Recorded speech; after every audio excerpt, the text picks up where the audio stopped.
حتى انا هنا على واحد قلت لك عليه قبل ما اجي، حاطط لي هون ما بدي بس امتى اطلع عشان ازوي. في نظارات، في شيء.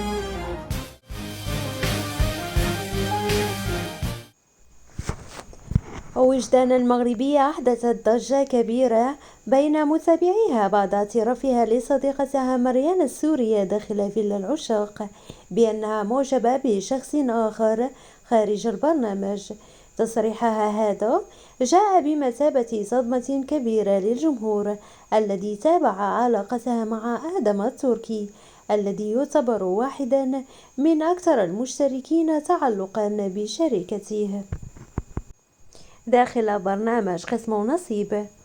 وجدان عبرت عن مشاعرها بوضوح لمريان قائلة إنها تنتظر انتهاء البرنامج بفارغ الصبر حتى تتمكن من العودة إلى حياتها العادية والاقتراب من الشخص الذي يشغل بالها حاليا.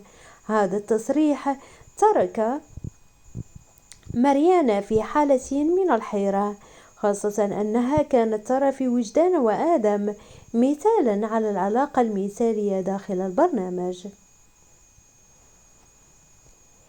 من جهته آدم التركي لا يزال غافلا عما يدور في ذهن وجدان، ويواصل التعبير عن حبه في الحلقات لها بطرق رومانسية تلفت انتباه باقي المشتركين.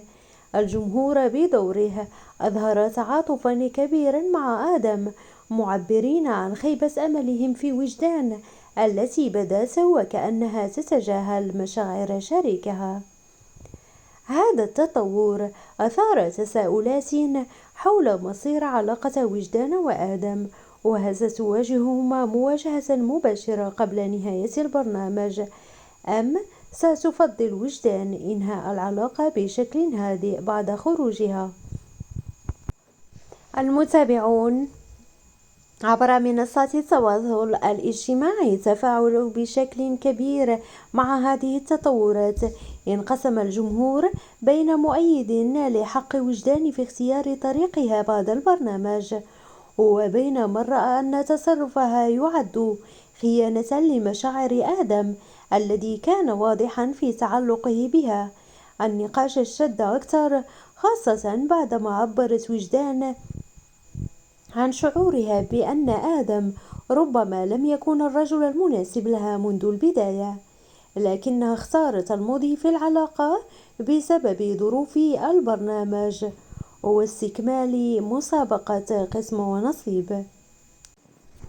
التوتر يتصاعد داخل برنامج قسم ونصيب مع اقتراب نهايته، ويبقى السؤال: هل ستواجه وجدان آدم بالحقيقة قبل انتهاء التصوير، أم ستظل الأمور معلقة؟